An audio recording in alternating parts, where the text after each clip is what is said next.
Welcome to the Uzima Health and Wellness Podcast. What did the doctor say? GPA got brought up.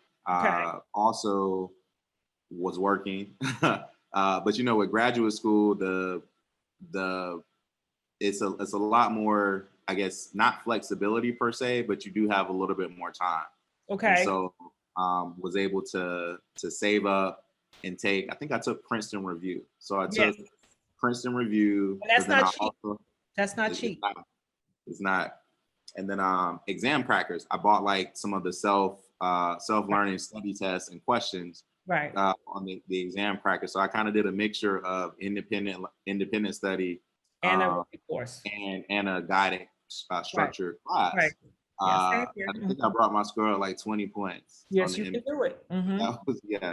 And as opposed to just like learning my textbooks, relearning the prerequisites. It's like you don't need, like you need to learn the test. And so that helped. So let me just repeat that. You have to learn to take the test.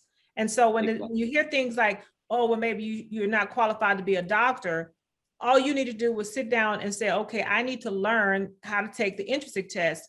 And that does not require you rereading all your genetics and biology books. You actually need to learn how to take the test by going to this business that we have called, Kaplan Test Review and Princeton Test Review. So I was in graduate school too. And I say, okay, I'm taking me a review class. And I go in there like, here are all the smart people.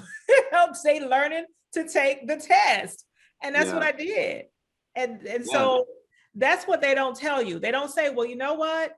Go take a review class on how to take the test to get into medical school. They don't tell you that. And I think that starts early on, Doc. You brought up a good point because similar thing with the SAT. Like I did okay. Like and in hindsight, probably could have did way better. Like my friends that did, it's like they all did prep classes, and I was like, why are you doing SAT prep? You don't need to do SAT prep. You just take the test.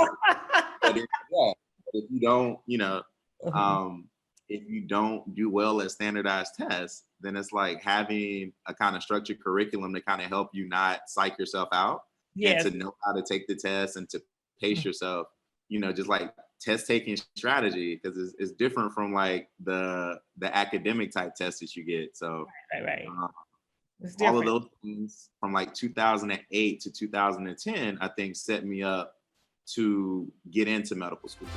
Hi, Uzima family. If you like what you're seeing and what you're hearing, subscribe to our channel.